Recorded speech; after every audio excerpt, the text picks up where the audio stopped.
kita sama-sama bangkit berdiri.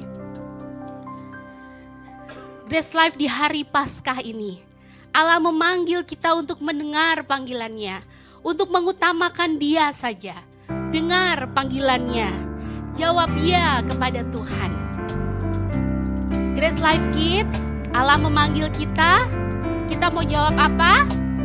Ya, ya, ya. Kita mau jawab ya kepada panggilan Tuhan.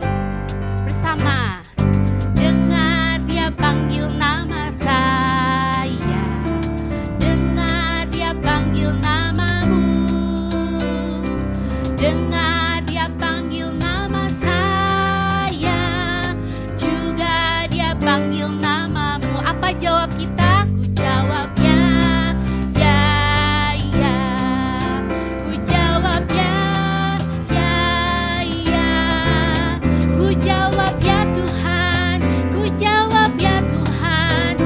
Jawabnya ya, ya. Sekali lagi dengarlah panggilannya. Dengar Dia panggil nama saya, dengar Dia panggil namamu, dengar Dia panggil nama saya, juga Dia panggil namamu. Ku jawab ya, ya, ya. Ku jawab ya, ya, ya. Ku jawab ya Tuhan, ku jawab ya Tuhan, ku jawab ya, ya, ya. Dengan iman ku jawab ya, ya, ya. Ku jawab ya, ya, ya. Ku jawab ya Tuhan, ku jawab ya Tuhan, ku jawab ya, ya, ya. Oh giranglah, oh giranglah,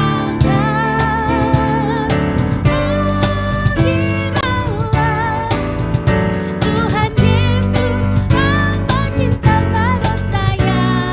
Oh giranglah, oh giranglah, oh giranglah,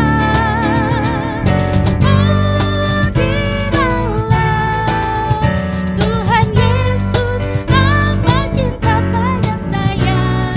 Oh giranglah.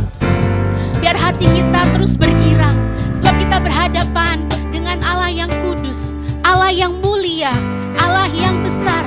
Maka mari kita tinggikan dan muliakan Allah kita. Ajaib Kau Tuhan, ajaib Kau Tuhan.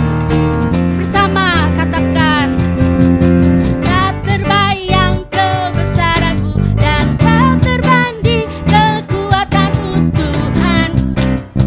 Kau megah bagiku,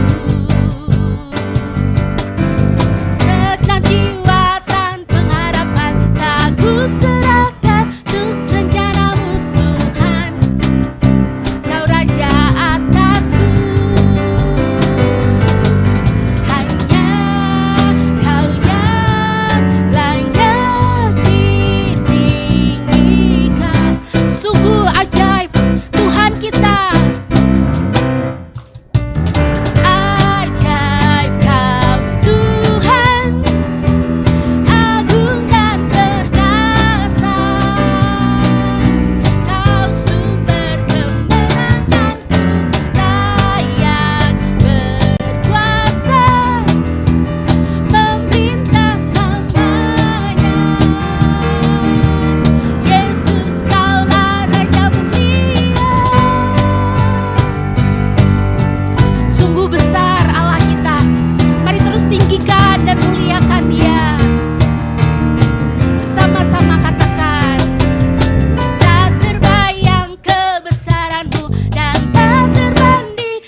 ajaib, Allah yang mulia, yang kepadamu Tuhan sudah sepatutnya kami menyembah, yang kepadamu Tuhan kami memuliakan, meninggikan Engkau, sebab Engkau adalah Raja di atas segala raja, Allah yang telah memerintah atas hidup kami, mengambil kami, orang-orang yang tidak layak ini, untuk ditarik kembali hidup di dalam Kristus.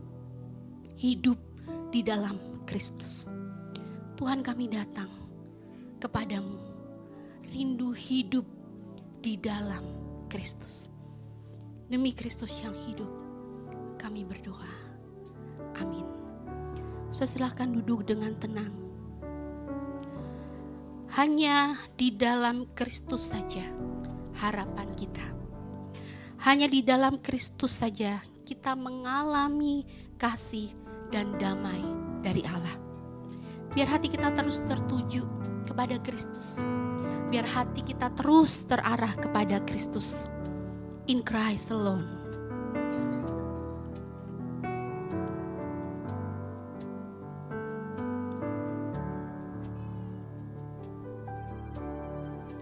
Dalam Kristus harapanku, terang kuat dan pujianku, batu penjuru yang teguh, dikala badai menderu, kasih dan damai-Nya indah, dikala takut dan gentar, penghiburku Dia segalanya, dalam kasih-Nya ku teguh. Dalam Kristus yang telah lahir, jadi bayi tak berdaya, bawa kasih dan kebenaran, walau dihina, dicela, sampai Dia mati di salib, mengalah ditanggungnya setiap dosa, dipikulnya karena matinya ku hidup. Saudara, mari pakai waktu ini untuk merenungkan. Kalau karena matinya Yesus kita hidup, apakah kita telah sungguh-sungguh hidup di dalam Kristus? Kristus di dalam kita dan kita di dalamnya.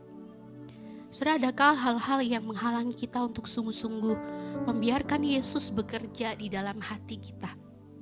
Untuk mengasihi kita, untuk membebaskan kita, untuk menguatkan kita dan menyadarkan kita bahwa yang kita perlukan hanya Yesus. Mari berdoa kepada Tuhan, saudara. Jika hati kita terus terbelenggu oleh dosa dan terhalang untuk menikmati Yesus di dalam kita. Kids, Yesus sudah mati di salib. Itu tanda cinta Tuhan bagi kita. Apakah kita juga sudah mau sungguh-sungguh untuk mengasihi Dia? Mari parents ajak anak-anak untuk berdoa, memohon ampun kepada Tuhan jika kita dan anak-anak tidak sungguh-sungguh mengasihi Tuhan dengan segenap hati.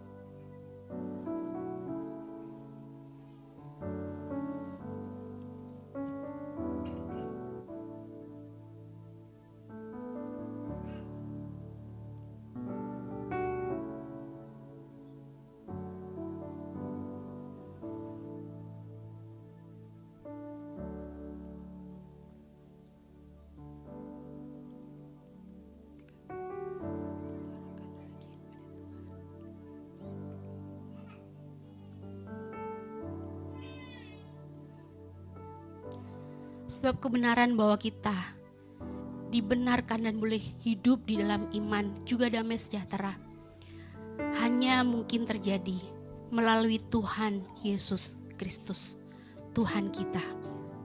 Kutuk dosa telah Kristus tanggung. Tak ada lagi yang dapat memisahkan kita dari kasih-Nya. Mari dengan hati yang terus terarah kepada Yesus, kita menyanyikan pengharapan kita. Dalam kubur ya terbaring, kegelapan melingkupi, namun di hari yang mulia Kristus bangkitkan makan. Mari kita sama-sama berdiri. Yesus telah menang, kutuk dosa dihancurkan, ku miliknya, dia milikku, darah Kristus yang tebusku. Dalam hidupku tak sesal, dalam hatiku tak gentar, dari mula sampai akhir, Yesus yang pegang hidupku. Tiada yang dapat pisahkan ku dari tangan kasih-Nya, sampai Dia panggilku pulang. Dalam kuasa-Nya ku teguh. Sungguh ajaib, sungguh indah kasih-Nya bagi kita. Sungguh ajaib, sungguh indah kasih-Nya yang ku puji. Sungguh ajaib, sungguh indah kasih Yesus bagiku. Sungguh ajaib, sungguh indah kasih-Nya yang ku puji.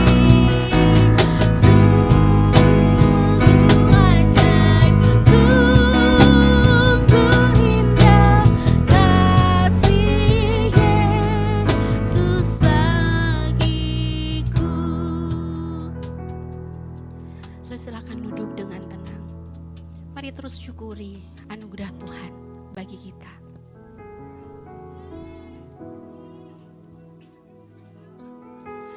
Saat ini, mari dengan hati yang terus bersyukur karena kasih Yesus yang ajaib bagi kita. Kita sama-sama menyiapkan diri untuk memberi persembahan kepada Tuhan. Kids, mari kita berdoa sebelum memberi persembahan kepada Tuhan dan maju dengan tenang, ucapkan terima kasih kepada Tuhan.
Mari kita berdoa. Tuhan, terima kasih. Hati kami bersyukur karena Tuhan sudah menganugerahkan bagi kami kasih yang begitu besar. Tuhan sudah menopang hidup kami hari demi hari. Hari ini ketika kami merayakan kemenangan Kristus, kami juga memberi diri kami ya Tuhan sebagai persembahan yang kiranya Tuhan boleh berkenan pakai untuk memakai kami semua untuk ceritakan lagi kabar baik tentang Tuhan Yesus yang sudah bangkit dan menang. Kami juga menyerahkan persembahan kami kepadamu. Tuhan kiranya menerimanya dan Tuhan berkenan pakai juga supaya gereja kami boleh sama-sama lagi melayani orang-orang yang belum mendengar Injil Kristus. Tuhan pakailah gerejamu. Terima kasih Tuhan. Ini doa kami, ini persembahan kami serahkan kepadamu. Dalam nama Tuhan Yesus kami berdoa. Amin. Saudara, kita bersyukur kepada Tuhan di hari Paskah ini, khususnya di Sunday Worship yang pertama, kita akan bersama-sama menerima beberapa members baru, saudara. Saudara yang mungkin sudah menjadi member dari Grace Life, saudara bisa mengingat dulu bagaimana bersyukurnya saudara bisa terhisap, tertanam di dalam satu keluarga di Grace Life Community Church, baik di PIK dulu ya maupun sekarang di Serpong, saudara. Dan saudara, membership di Grace Life kami percaya ini bukan sekedar sebuah pendataan ya. Saudara, ini adalah sebuah tanda bahwa setiap orang yang mau menjadi member adalah orang-orang yang berkomitmen. Berkomitmen untuk tertanam, berkomitmen untuk bertumbuh bersama, berkomitmen untuk melayani bersama, bahkan saudara berkomitmen untuk saling membangun di dalam teguran bersama. Komitmen yang akan saudara member baru khususnya nyatakan di dalam Grace Life Membership Pledge, janji dari membership Grace Life. Saudara member baru boleh silakan bangkit berdiri dari tempat masing-masing. Dan mari bersama-sama akan membacakan Grace Life Membership Pledge 1, 2, 3. Setelah menerima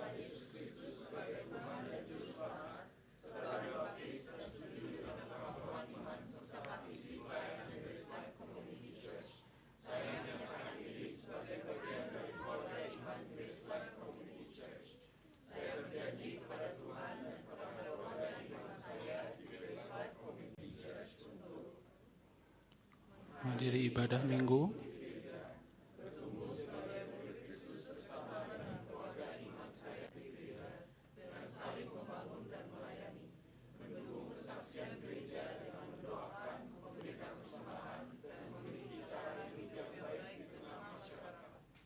melayani dimanapun,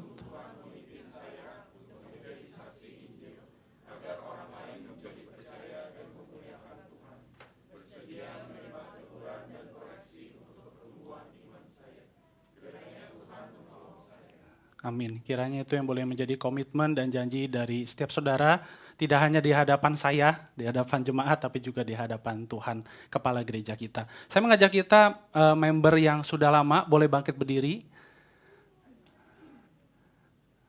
Saudara jangan ragu-ragu ya, saudara lupa kali ya member apa enggak gitu ya. Saudara yang sudah menjadi member ya boleh bangkit berdiri dan mari kita sama-sama doakan teman-teman member kita yang baru. Mari kita bersatu hati, bersatu suara mendukung mereka. Kiranya mereka boleh sama-sama bertumbuh, sama-sama melayani, sama-sama menjadi saksi Injil Kristus melalui kehidupan mereka di Grace Life Community Church Serpong. Sama-sama kita buka suara, kita berdoa. Bapa di surga, kami datang kepadamu dengan hati yang bersyukur Tuhan. Melihat anak-anak-Mu yang boleh berkomitmen bersama bertumbuh di Grace Life Serpong. Kami bersyukur untuk perjalanan rohani mereka bersama dengan Tuhan di tengah berbagai hal yang mereka alami, entah itu yang baik, entah itu yang buruk. Ketika mereka bergumul bersama dengan keluarga, dengan anak-anak untuk tertanam bersama di Grace Life. Tuhan, kami memohon anugerah-Mu bagi mereka. Tuhan, yang tilik kerinduan hati mereka ya Tuhan. Dan biarlah mereka boleh juga bertumbuh bersama-sama di sini, melayani bersama. Menjadi anak-anak Tuhan, murid-murid Kristus yang sungguh bertumbuh di dalam kebenaran-Mu ya Tuhan. Dan Tuhan, biarlah hidup mereka juga boleh Tuhan pakai. Sementara mereka masih ada di tengah dunia ini, mereka boleh berkarya memuliakan Tuhan. Segala hal yang Tuhan percayakan dalam kehidupan mereka, segala hal yang baik yang Tuhan boleh berikan, talenta, keberhasilan, segalanya ya Tuhan mereka boleh pakai untuk boleh memuliakan nama-Mu Tuhan di tengah kehidupan mereka. Bahkan di dalam hal-hal yang mungkin mereka tidak duga, mereka tidak ketahui Tuhan. Tuhan bawa mereka untuk boleh menjadi saksi Injil-Mu ya Tuhan. Kami bersyukur untuk kehadiran mereka. Dalam nama Tuhan Yesus kami berdoa. Tuhan kami bersyukur untuk anugerah-Mu yang boleh memanggil kami semua ke dalam gereja-Mu sebagai satu tubuh-Mu ya Tuhan di Grace Life Community Church Serpong ini. Kami bersyukur juga untuk setiap member baru yang boleh berkomitmen bersama-sama bertumbuh di tempat ini, bersama-sama melayani, bersama-sama mau menjadi saksi Kristus, rindu untuk boleh menyaksikan Injil-Mu ya Tuhan melalui kehidupan mereka. Kiranya Tuhan yang boleh berkati mereka ya Tuhan, dan biarlah setiap kami sebagai member juga dari Grace Life boleh bersama-sama menyambut mereka dengan kasih. Terima kasih ya Tuhan, dalam nama Tuhan Yesus kami berdoa. Amin. Saudara yang member baru boleh menghadap ke jemaat, dan jemaat boleh semuanya silakan berdiri dan kita menyambut members yang baru dari Grace Life Community Church Serpong. Boleh dihafalin mukanya saudara ya, biar nggak bingung loh, oh ini ternyata sama-sama member begitu ya. Dan saudara, mari kita bersama-sama dengan gereja di segala abad dan tempat, apapun kondisi yang kita alami, dimanapun kita berada, kita mengakui iman percaya kita seturut dengan pengakuan iman rasuli. Grace Life Community Church, kepada siapa kita percaya? Aku percaya kepada Allah, Bapa yang Maha Kuasa, Halik langit dan bumi, dan kepada Yesus Kristus, anaknya yang tunggal, Tuhan kita, yang dikandung dari Roh Kudus, lahir dari anak darah Maria, yang menderita sengsara di bawah pemerintahan Pontius Pilatus, disalibkan, mati dan dikuburkan, turun ke dalam kerajaan maut. Pada hari yang ketiga, bangkit pula dari antara orang mati, naik ke surga, duduk di sebelah kanan Allah, Bapa yang Maha Kuasa. Dan dari sana ia akan datang untuk menghakimi orang yang hidup dan yang mati. Aku percaya kepada Roh Kudus, gereja yang kudus dan am, persekutuan orang kudus, pengampunan dosa, kebangkitan tubuh, dan hidup yang kekal. Amin. Silakan duduk saudara. Ibu Sutina boleh mewakili pengurus untuk memberikan surat ucapan selamat datang buat members baru dari Grace Life.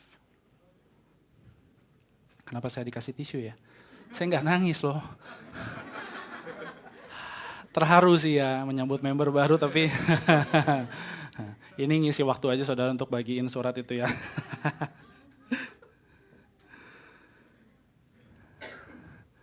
Ya, sekali lagi selamat datang untuk semua teman-teman member baru dari Grace Life, khususnya di Grace Life Community Church Serpong. Lihat kiri kanannya ya, nah itulah teman baru saudara ya. Jangan sampai nggak kenal, terus ntar tiba-tiba ketemu di Unspoken, siapa ya? Kayaknya kemarin berdiri bareng sebelahan gitu. Oke.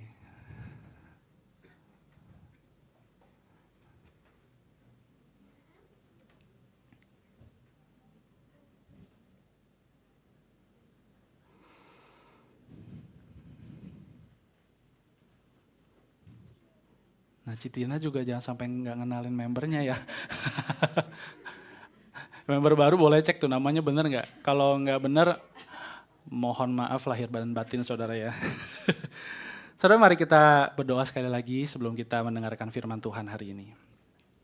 Tuhan, kami bersyukur di hari Paskah ini kami boleh datang memuji dan menyembah Engkau, beribadah bersama dengan keluarga, dengan saudara seiman di rumah-Mu ya Tuhan. Dan Tuhan, kalau sebentar kami akan mendengarkan firman-Mu, merenungkan firman-Mu, Tuhan hadirlah bagi kami. Roh Kudus terangi hati kami supaya kami boleh sungguh mengerti dan mengalami akan kebenaran firman-Mu. Utus kami ya Tuhan ke tengah dunia-Mu untuk boleh sungguh menyatakan firman-Mu, menyatakan kuasa kebangkitan-Mu yang hidup di dalam kami dan melalui kami. Tuhan, berfirmanlah dan biarlah setiap kami boleh sedia mendengarkan Tuhan. Dalam nama Tuhan Yesus, penebus kami yang hidup, kami berdoa. Amin.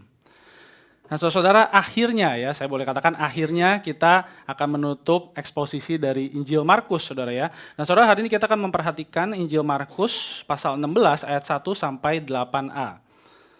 Saudara silakan memperhatikan di Alkitab masing-masing, saya akan membacakan untuk kita semua. Markus 16 ayat 1 sampai 8a. Demikian firman Tuhan.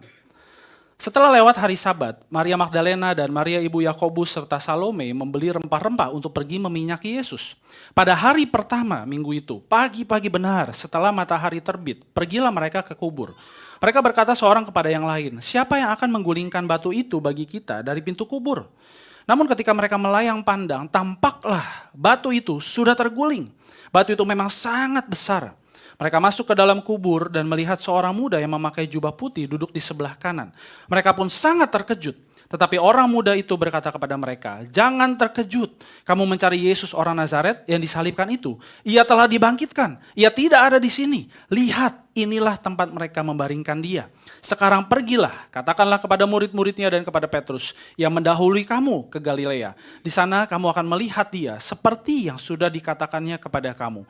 Lalu mereka keluar dan lari meninggalkan kubur itu sebab kegentaran dan kedahsyatan menguasai mereka. Mereka tidak mengatakan apa-apa kepada siapapun juga karena takut. Demikian bacaan firman Tuhan pada hari ini.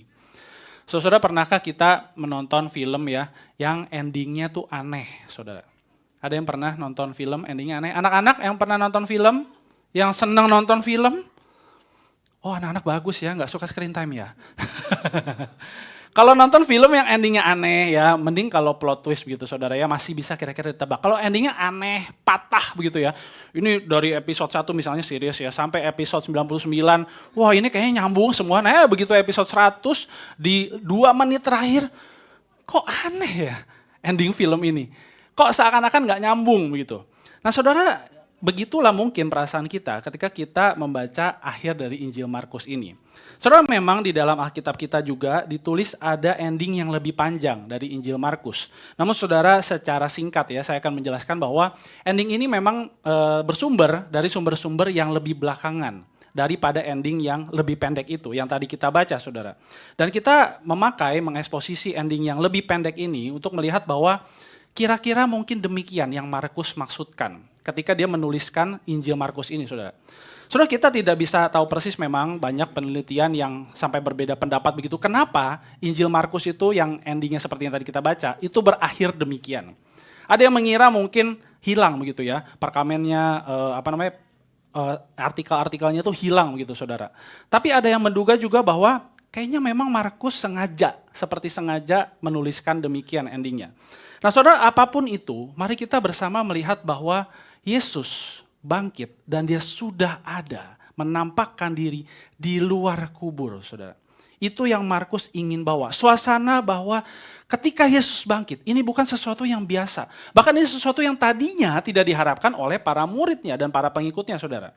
Dan mari kita juga memahami kisah kebangkitan Yesus yang Markus tuliskan dari lensa atau sudut pandang pembaca pertama waktu itu.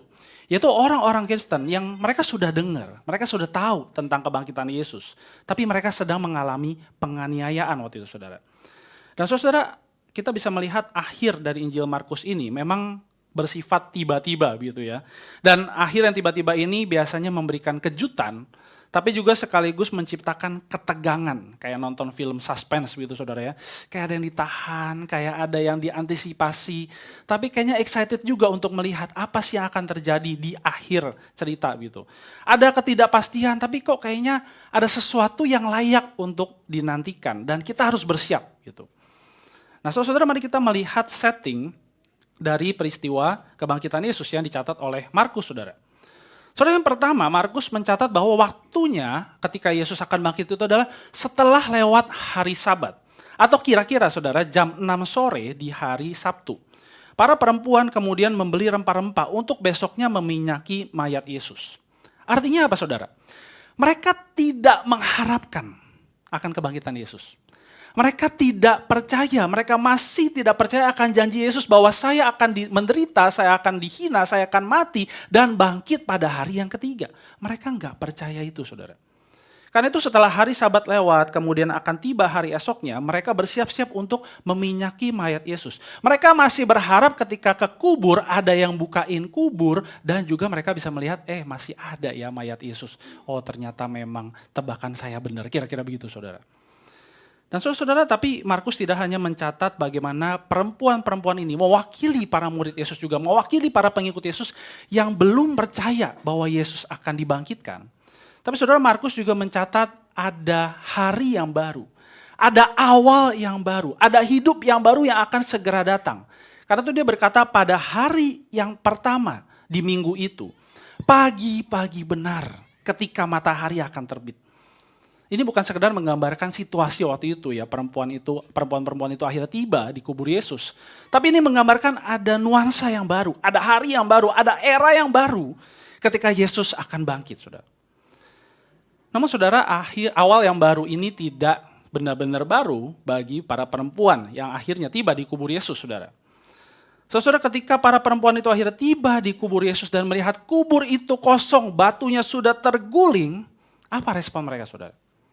Saudara, respon mereka bertanya-tanya. Mereka meragukan, ini benar enggak?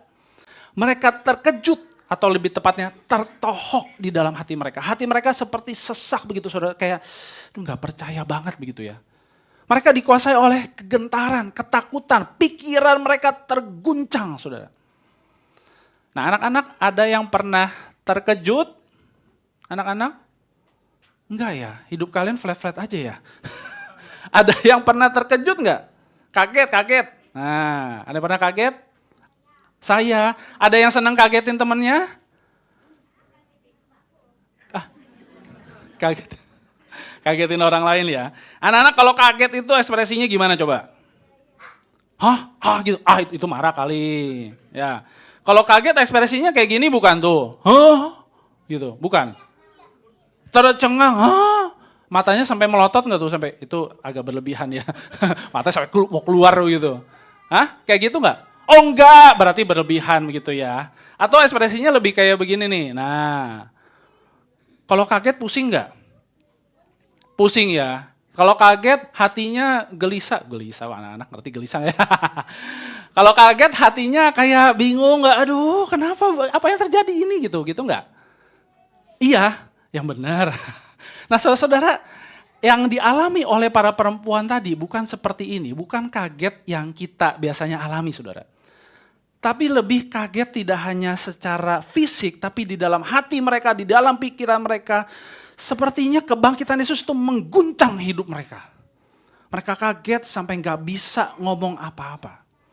Tapi ini sebuah keterkejutan, kekagetan yang lahir dari hati yang belum percaya pada kebangkitan Yesus, saudara. Saudara, David Garland berkata bahwa manusia pada waktu itu, dan saya kira sampai sekarang, banyak yang masih tuli dan kebal terhadap kemuliaan Allah yang terus-menerus ditunjukkan di sepanjang kisah Injil, saudara. Termasuk perempuan-perempuan ini, termasuk murid-murid Yesus, termasuk para pengikut Yesus, saudara. Mereka sudah melihat banyak sekali perbuatan Tuhan, pekerjaan Tuhan, kemuliaan Tuhan, keindahan Tuhan, keperkasaan Tuhan dinyatakan di depan mata mereka. Tapi mereka masih tidak percaya bahwa Yesus akan dibangkitkan di hari yang ketiga. Saudara, berkali-kali Markus mencatat ada respon orang-orang yang takut, gentar, bingung, kaget, tapi sambil apa ini gitu. Ketika mereka menyaksikan Yesus menenangkan badai, mengusir setan, menyembuhkan orang sakit, berjalan di atas air, memperlihatkan kemuliaannya ketika peristiwa transfigurasi. Bahkan ketika Yesus berjalan dengan yakin, memasuki Yerusalem, menyambut penderitaan dan kematiannya. Orang-orang itu bingung, kaget, takut, tercengang, pikiran mereka terguncang. Kok Yesus bisa begitu? Saya masih nggak percaya, kok bisa Yesus begitu? Dan sama saudara di pagi itu mereka masih gak percaya. Kok Yesus akhirnya dibangkitkan. Yesus bangkit, dia gak ada di kubur. Saudara, bukankah demikian juga mungkin dengan hidup kita saudara? Kita memang tidak menyaksikan langsung kematian dan kebangkitan Yesus. Tapi kita bukan orang-orang yang tidak pernah mengalami kuasa Tuhan di dalam hidup kita. Kita bukan orang-orang yang tidak pernah mengalami pertolongan Tuhan di dalam hidup kita. Kita bukan orang-orang yang tidak pernah mengalami pemeliharaan Tuhan di hidup kita. Karena itu saudara, dengan segala pekerjaan Tuhan yang pernah kita alami, pernah kita saksikan, apakah saat ini kita masih ragu kepada Tuhan?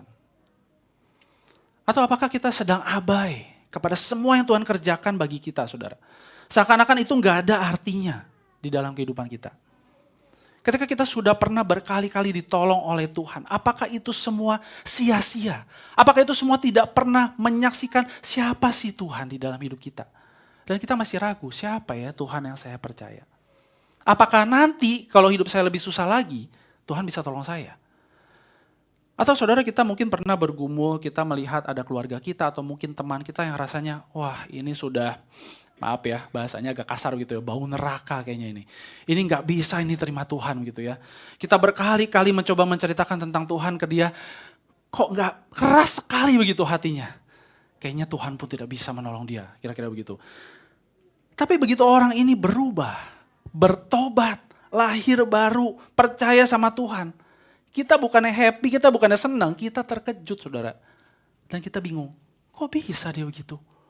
Ini bau nerakanya udah, panasnya aja kerasa begitu ya. Kok bisa dia percaya sama Tuhan? Kita bukannya bersyukur, tapi kita malah abai. Tuhan ini lagi bekerja, bahkan di dalam hati yang paling keras, saudara. Saudara, apakah kita sedang tidak percaya kepada Yesus yang sudah bangkit dan bekerja dengan leluasa di dalam hidup kita, saudara? Namun saudara, kabar baik dari kebangkitan Yesus tidak bisa dibatasi, tidak bisa dihalangi oleh apapun, bahkan ketidakpercayaan dan kekagetan di dalam hati manusia, saudara. Dan saudara, Markus mencatat secara singkat, ada kumpulan kabar baik dari kebangkitan Yesus, saudara. Tidak hanya ada respon yang buruk dari manusia, tapi ada kabar baik, saudara, dari kebangkitan Yesus.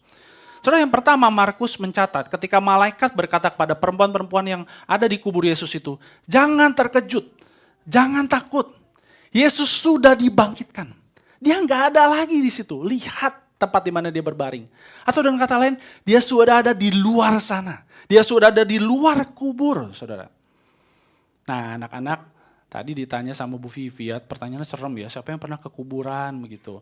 Bapak misalnya nggak akan nanya lagi ya. Takutnya anak-anak agak trauma begitu ya. Datang nih kalau hari Paskah aku nggak mau datang, nanti ditanya-tanya soal yang serem-serem gitu. Nah, Bapak misalnya mau tanya, anak-anak itu pernah nggak bikin surprise ke temennya? Pernah bikin surprise. Kalau bikin surprise, caranya gimana biasanya? Susah ya suruh bikin surprise sekarang ya. Kalau mau ngagetin temennya deh, nah di kelas tuh gimana caranya? Ngumpet dulu ya? Ngumpet terus gitu ya. Bener nggak? Kalau Tuhan Yesus pas lagi bangkit begitu nggak? Nah, oh enggak, benar juga, puji Tuhan, jawabannya benar saudara ya. Saudara, saya kira Tuhan Yesus enggak demikian ya. Dia enggak ngumpet gitu ya di kubur, terus begitu tiba-tiba perempuan itu datang terus dia sambil mikir-mikir gitu. Ih, bodoh sekali mereka begitu ya. Saya masih ada loh di sini. Begitu mereka lagi takut, terkejut, diajak ngobrol sama malaikat, Tuhan Yesus, wah ini dia, saya sudah bangkit begitu. Enggak saudara ya. Saudara, Tuhan Yesus tidak sedang main petak umpet di dalam kuburnya. Yesus betul-betul sudah bangkit dan dia membuktikannya bukan dia ada di depan kubur atau di atas kubur yang melayang-layang misalnya dengan tubuh kebangkitan. Enggak saudara. Tuhan Yesus membuktikan kebangkitannya dengan ada di luar sana. Di luar kubur saudara. Yesus bangkit bukan petatang pententeng memperlihatkan kemuliaannya di dekat kubur. Tapi dia langsung berada di luar kubur. Artinya apa saudara? Dia masuk kembali ke dalam kehidupan manusia. Dia masuk kembali ke dalam realita dunia ini saudara. Karena Yesus yang bangkit tidak pernah membawa kita untuk kagum memandangi kubur yang kosong saudara. Mungkin makanya kayaknya dekorasi Paskah yang kubur kosong gitu ya. Semi-semi salah gitu ya. Memandangi kubur yang kosong. Siapa yang keluar? Ada yang keluar kaget saudara ya. Saudara, Yesus enggak demikian. Yesus yang bangkit itu tidak pernah membawa kita hanya melihat, memandangi kubur yang kosong. Yesus yang bangkit justru mengarahkan pandangan kita keluar kubur. Keluar sana saudara. Kepada realita dunia ini, kepada realita hidup kita. Karena disitulah Tuhan Yesus menunjukkan kuasa kebangkitannya, kehadirannya, pertolongannya, kasihnya, pemeliharaannya di dalam realita hidup kita saudara. Dia tidak ada lagi di dalam kuburnya. Dia sudah ada di luar kubur. Di dalam hidup kita saudara. Nah saudara, kabar baik yang kedua adalah ketika malaikat berkata, Yesus sudah mendahului kamu. He is ahead of you. Dan di sana di Galilea kamu akan melihat dia, menemui dia seperti yang sudah dikatakannya kepada kamu. Di pasal 14 saudara Markus, Tuhan Yesus sudah berjanji, betul aku akan menderita, mati, masuk ke Yerusalem itu. Tapi ketika aku sudah bangkit, aku akan mendahului kamu di Galilea. Tuhan Yesus sudah berjanji akan hal itu saudara. Artinya apa? Yesus selalu ada di depan kita. He is always ahead of us. Yesus selalu mendahului kehidupan kita. Mendahului pikiran kita, harapan kita, ekspektasi kita, rencana-rencana hidup kita, keinginan kita. Bahkan segala ketakutan dan keraguan kita kepada Tuhan. Dia mendahului itu semua. Dan inilah harapan dan janji yang indah saudara. Karena apapun yang ada di luar kubur, apapun yang ada di luar sana, Yesus akan bersama kita. Dan kita pasti akan melihat Yesus seperti yang dia janjikan. Kita pasti akan mengalami kehadirannya di tengah kondisi hidup apapun yang ada di luar kubur, di luar sana. Yesus akan selalu berada di depan kita dan dia akan selalu bersama dengan kita. Tugas kita apa saudara? Percaya bahwa Tuhan jalan di depan, kita ikut di belakang. Anak-anak, ingat dan percaya ya. Tuhan Yesus sudah bangkit dan Tuhan Yesus nggak ada lagi di kuburnya. Tuhan Yesus sudah bangkit dan dia berjanji akan selalu bersama-sama dengan kita. Ya, dimanapun anak-anak berada, apapun yang anak-anak alami.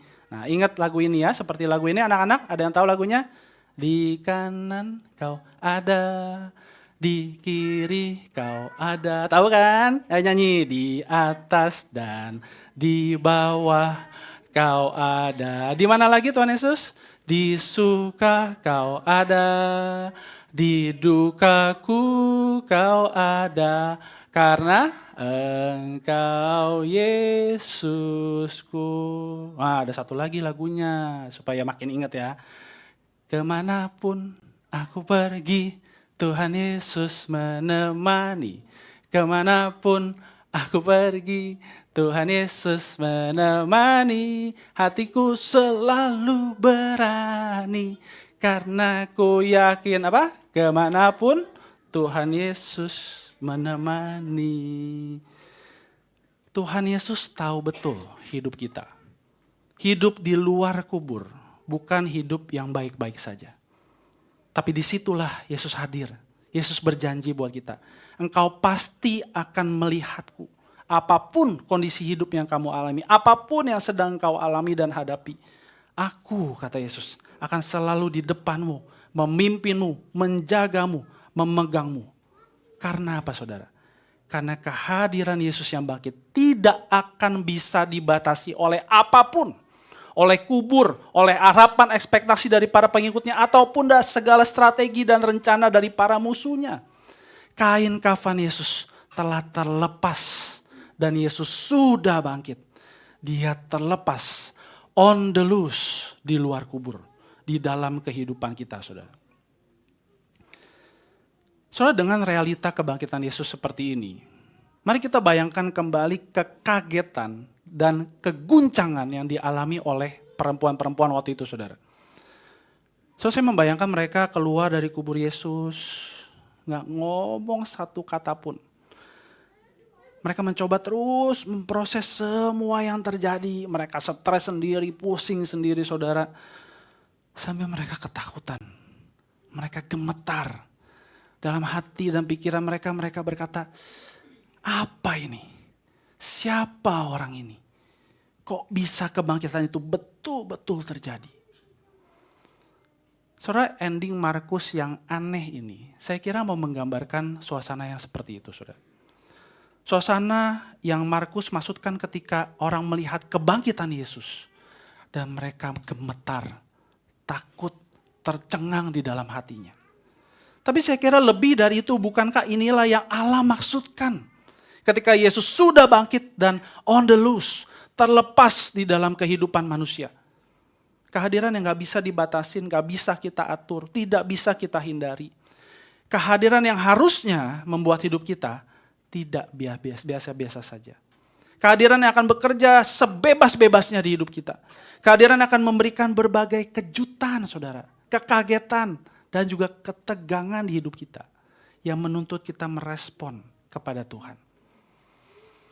Saudara, lihatlah hidup kita di luar kubur, saudara.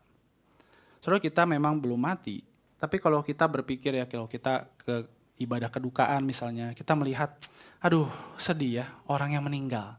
Sedih ya kalau lihat ada penguburan. Kayaknya hidup yang di luar kubur itu lebih baik. Hidup saya yang masih hidup kayaknya lebih baik. Tapi saudara, lihatlah hidup kita. Hidup di luar kubur itu bukan hidup yang baik-baik saja. Bagi para pembaca pertama Injil Markus, hidup di luar kubur adalah hidup yang berhadapan dengan penganiayaan saudara. Hidup yang tiap hari diliputi oleh ketakutan dan seringkali mereka nggak tahu harus ngapain, mereka nggak tahu harus ngomong apa. Tapi hidup mereka juga nggak jauh beda saudara dengan kita. Kita mengalami berbagai kondisi hidup yang sangat mungkin membuat kita sangat takut dan kita nggak bisa ngomong apa-apa, nggak bisa berbuat apa-apa, nggak bisa merespon apa-apa. Ketika hal-hal yang buruk menimpa keluarga kita, krisis menimpa bisnis kita, pekerjaan kita, kita menjadi orang yang luntang-lantung di dalam kehidupan ini.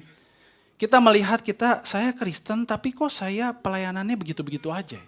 Saya Kristen tapi kok hidup Kristen saya begitu-begitu aja ya. Saya mimpin kelompok kecil tapi kok hidup saya begini-begini aja, saya stuck, gak kemana-mana. Saya hamba Tuhan tapi kok hidupnya begini-begini aja ya. Bahkan lebih banyak takutnya, lebih banyak ragunya sama Tuhan. Kondisi-kondisi yang membuat kita seringkali meragukan, Tuhan ada gak sama saya? Mempertanyakan kebaikan Tuhan, bahkan kita sulit untuk percaya bahwa Tuhan sedang bekerja di tengah semua ini. Saudara, momen Paskah biasanya saya langsung teringat kepada 4 tahun lalu ya, ketika Grace Life Peak saudara ada dan diresmikan gitu. Dan ketika merenungkan momen Paskah tahun ini khususnya, saya jadi merenungkan, iya ya, dulu kami hidup di dalam berbagai ketidakpastian dan keraguan itu. Kami hidup di dalam berbagai kekagetan di dalam hidup kami. Ada masa-masa di mana saya sekeluarga nggak tahu nih, abis ini mau tinggal di mana ya? Siapa yang bisa menopang hidup kami gitu? Dan kami mulai mempertanyakan, Tuhan mau kami pelayanan seperti apa? Dan bahkan ketika Grace Life Serpong ada, kami juga masih bertanya, Tuhan, gereja ini bertahan berapa lama ya? Jangan-jangan ketika begitu ibadah pertama yang datang cuma 10 orang. Minggu depannya 5 orang. Minggu depannya, waduh putus kontrak begitu ya. Dan saudara, mungkin kita juga merasakan berbagai ketidakpastian itu di dalam perjalanan hidup kita, perjalanan kerohanian kita bersama dengan Tuhan.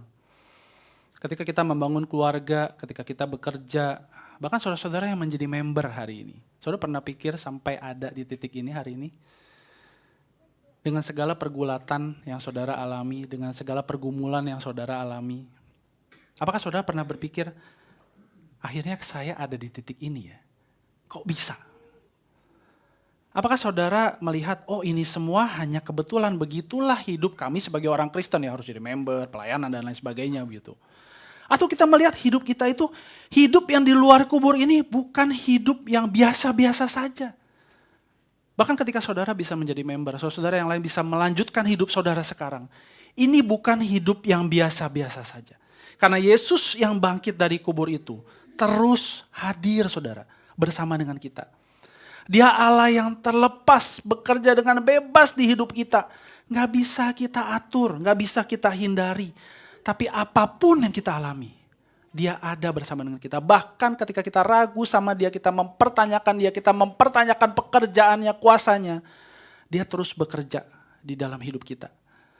Kehadiran yang gak bisa kita batasin, tidak bisa kita hindari. Dan dia selalu ada ahead of us. Di depan kita saudara. Mendahului semua kondisi hidup kita. Kekhawatiran kita, ketakutan kita, kegentaran kita. Bahkan ketidakpercayaan kita kepada kuasa Tuhan. Kehadiran yang melahirkan kegentaran sekaligus kekaguman. Kehadiran yang menggelisahkan hati kita, membongkar hati kita. Sekaligus mengubahkan hati kita saudara. Karena hidup bersama Yesus yang bangkit. Bukan hidup yang biasa-biasa saja. Sekalipun di tengah dunia yang tidak baik-baik saja. Hidup yang harusnya selalu gentar dan kagum akan Yesus. Kegentaran dan kekaguman yang harusnya melahirkan respon yang tepat kepada Yesus yang bangkit itu. Siapa orang ini?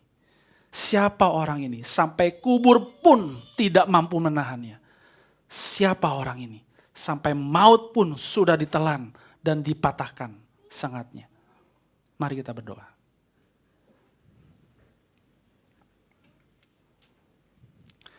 Saudara, di Minggu Paskah ini, ketika firman Tuhan begitu jelas berbicara kepada saya, kepada saudara semua, tentang realita kebangkitan Yesus. Betapa nyata kehadiran Yesus yang bangkit itu di hidup kita. Apakah saat ini saudara masih ragu kepada Yesus? Adakah hal-hal di dalam hidup kita yang membuat kita ragu, kita gak percaya Tuhan ada loh di sini. Tuhan hadir loh di sini. Anak-anak, mari berdoa bersama dengan papa mama. Dan mari percaya lagi kepada kehadiran Kristus, kepada Tuhan Yesus yang selalu ada di dalam kehidupan anak-anak. Ketika anak-anak mungkin susah dengan teman sekolah, anak-anak mau menghadapi ulangan sumatif, anak-anak banyak sekali tugasnya di sekolah, Tuhan Yesus hadir buat kalian. Bahkan ketika papa mama tidak bisa hadir buat kalian, Yesus hadir buat kalian. Tuhan Yesus sudah bangkit buat kita semua anak-anak. Dan dia hadir di dalam kehidupanmu dan kehidupanku. Dan saudara, apakah yang menjadi kerinduan kita untuk kita boleh mengalami lagi kehadiran Kristus dan kuasa kebangkitannya? Saudara, berdoalah kepada Tuhan jika saat ini hidup kita terasa flat, kita stuck, kita merasa kita gak bertumbuh. Berdoalah kepada Kristus yang sudah bangkit itu. Biar kuasa kebangkitannya membangkitkan lagi api itu di dalam hati kita. Supaya kita boleh makin mengenal Dia. Biar Tuhan membawa kita kepada komunitas yang tepat, orang-orang yang tepat untuk kita boleh bertumbuh bersama. Jika saudara mungkin saat ini sedang tawar hati di dalam kehidupan keluarga saudara dengan pasangan saudara. Saudara merasa biasa-biasa saja dengan semua pekerjaan dan bisnis saudara. Datanglah kepada Tuhan yang sudah bangkit itu. Dan biarkanlah kuasa kebangkitannya sekali lagi menghangatkan hati kita. Membuat kita mengalami lagi kasih-Nya yang terus-menerus tidak pernah berhenti memelihara keluarga kita. Membuat kita mengalami lagi pemeliharaannya, anugerahnya yang terus Dia tunjukkan. Sekalipun kita merasa hidup kita, pekerjaan kita, dinamika hidup kita biasa-biasa aja. Tapi ada anugerah Tuhan di sana. Pemeliharaan Tuhan, kebaikan Tuhan yang terus dilimpahkan buat kita. Dalam hal apa lagi saudara kita boleh mengalami kehadiran Tuhan itu di dalam hidup kita? Datanglah kepada Tuhan. Mohonkanlah Tuhan hadirlah bersama denganku di semua hal dalam kehidupanku. Tuhan ampuni aku kalau aku mengkotak-kotakkan mana yang Tuhan hadir, mana yang Tuhan tidak hadir. Tuhan, aku rindu seluruh hidupku dipenuhi oleh kehadiran-Mu yang sudah bangkit. Dan biarlah saudara kerinduan hati kita yang terutama adalah ketika suatu saat nanti kita boleh melihat muka dengan muka bersama Yesus yang sudah bangkit itu. Yesus yang sudah mendahului kita.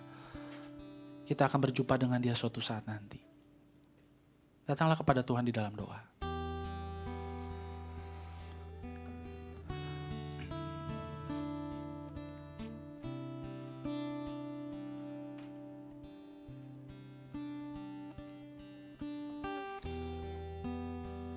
Tuhan, kami rindu di dalam seluruh kehidupan kami, di dalam apapun musim hidup yang kami alami, kami boleh sungguh melihat, menyaksikan kehadiran Tuhan bagi kami.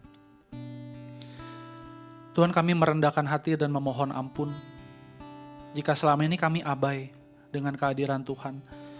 Kami mengabaikan, kami cuek dengan semua pekerjaan Tuhan yang bahkan Tuhan terus kerjakan, Tuhan lakukan buat hidup kami. Ampuni kami Tuhan yang tidak berterima kasih kepada Engkau. Dan kami rindu Tuhan, kami boleh terus mengalami kehadiran-Mu dalam apapun yang kami hadapi. Baik itu hal-hal yang membawa kami bersyukur, bersuka cita, ataupun hal-hal yang gelap, mengerikan, menakutkan di dalam hidup kami. Bawa kami untuk kembali menyadari lagi bahwa Engkau yang sudah bangkit, kehadiran-Mu tidak akan bisa dibatasi oleh apapun, tidak akan bisa dihalangi oleh apapun, bahkan oleh keraguan kami. Engkau tetap hadir buat kami. Bawa kami untuk terus bersyukur Tuhan untuk kehadiran-Mu, bawa kami terus mengalami kehadiran-Mu, dan bawa kami juga untuk membagikan kehadiran-Mu ya Tuhan, bagi setiap jiwa-jiwa yang rindu akan Engkau. Tuhan, dengarlah doa kami di Minggu Paskah ini. Dalam nama Tuhan Yesus, penebus kami yang hidup, kami berdoa. Amin. Saudara, di hari Paskah ini Tuhan kembali mengundang kita untuk satu meja perjamuan dengannya. Perjamuan kudus adalah sebuah sarana anugerah yang Tuhan berikan supaya kita boleh mengalami lagi akan kasih-Nya, pengorbanannya yang mengampuni dosa-dosa kita. Sebuah sarana anugerah yang Tuhan berikan supaya kita boleh menerima juga pengutusan dari Tuhan, supaya kita boleh mengabarkan Injil-Nya sampai Dia datang kembali. Perjamuan kudus tersedia bagi setiap kita dari gereja manapun yang sudah menerima baptisan dewasa ataupun CD. Saudara diundang untuk boleh satu meja perjamuan dengan Tuhan.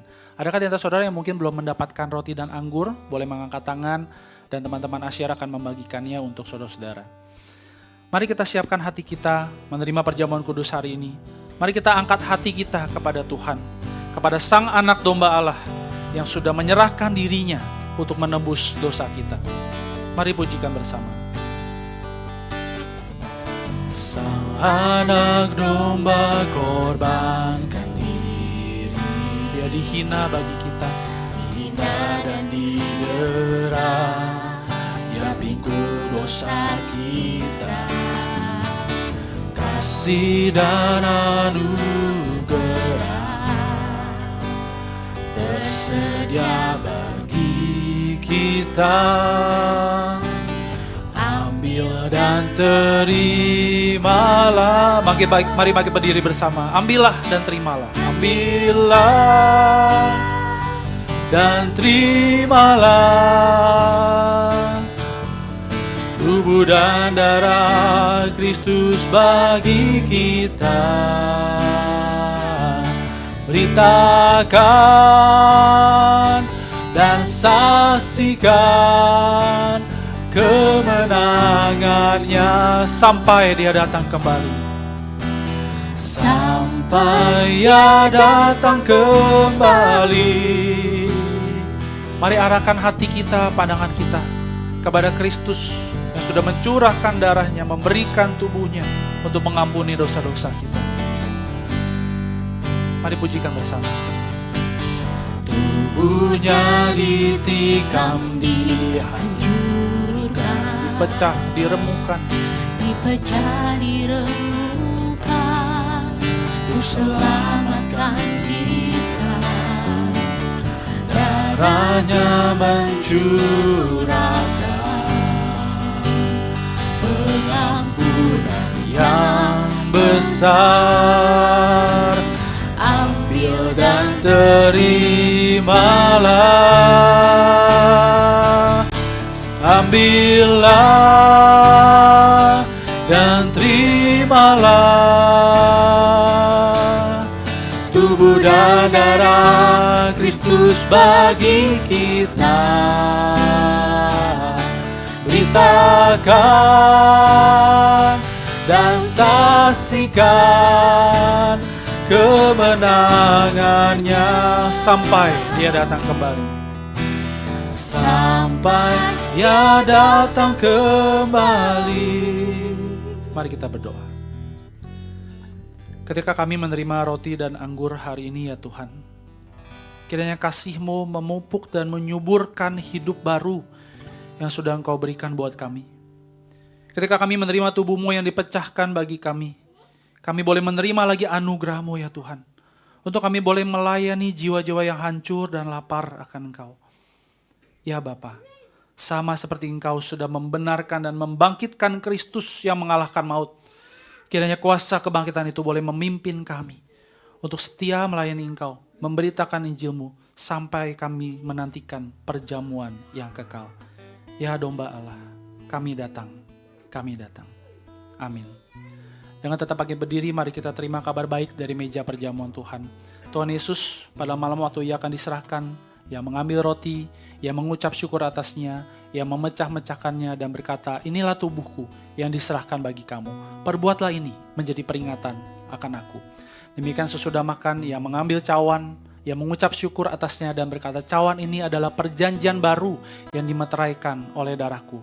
Perbuatlah ini setiap kali kamu meminumnya menjadi peringatan akan aku. Sebab setiap kali kita makan roti ini dan minum cawan ini, kita memberitakan kematian Tuhan sampai Dia datang kembali. Mari kita nyanyikan misteri iman kita. Kristus telah mati, Kristus sudah bangkit, dan Dia akan datang kembali. Mari pujikan bersama. Kristus telah mati, Kristus bangkit, Kristus kan datang kembali. Kristus telah mati, Kristus bangkit, Kristus kan datang kembali. Amin. Mari kita siapkan roti dan anggur kita bersama-sama. Dan sebelum kita makan roti dan minum anggur pada hari ini, mari kita berdoa seperti yang Tuhan Yesus ajarkan melalui doa Bapa kami.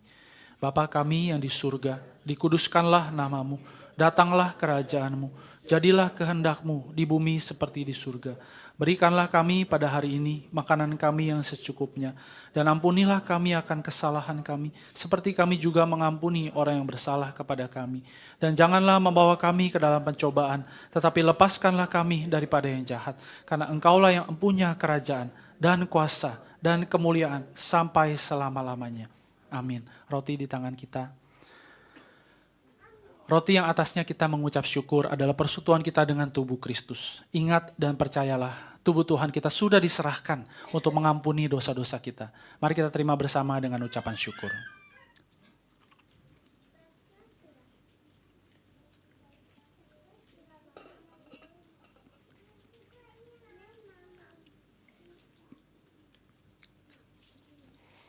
Cawan anggur di tangan kita.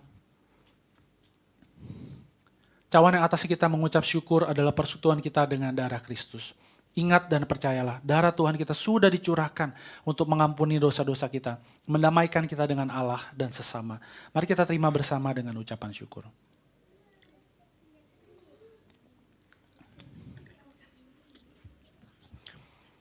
Saudara, mari kita bersyukur kepada Tuhan dan menerima pengutusannya melalui pengutusan yang akan kita bacakan secara bertanggapan.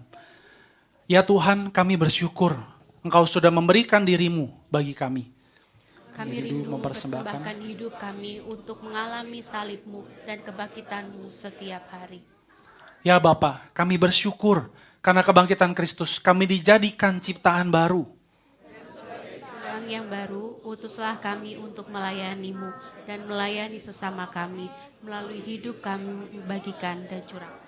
Kami bersyukur karena kemurahan-Mu kami dapat menikmati kemuliaan kasih-Mu.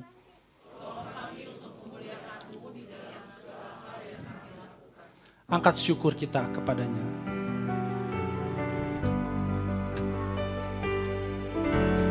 Angkat syukur kita padanya. Sembahkan hati yang rela untuk kabarkan Injilnya. Rohnya akan menguatkan kita, jalankan amanatnya. Ambil dan terimalah, ambillah dan terimalah tubuh dan darah Kristus bagi kita. Beritakan dan saksikan kemenangannya sampai Ia datang kembali.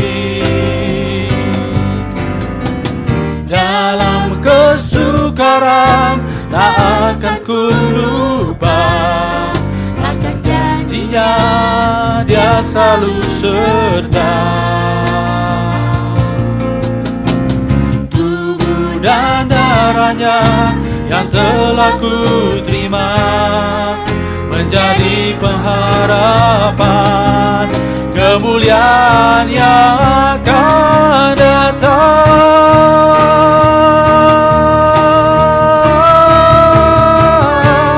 Ambillah dan terimalah tubuh dan darah Kristus bagi kita. Beritakan dan saksikan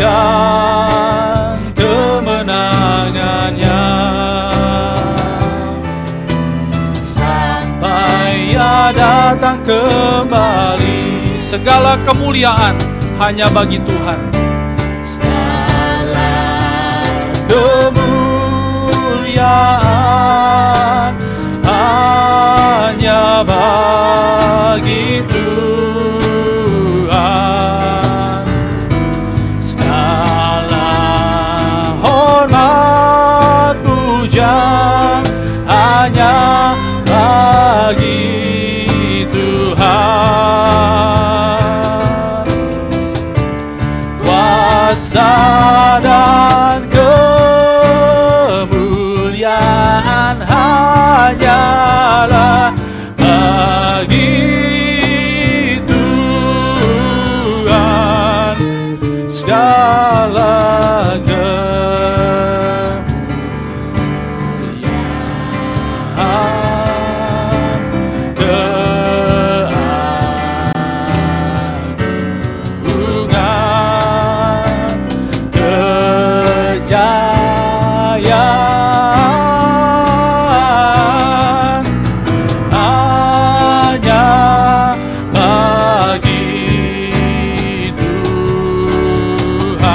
amin, amin.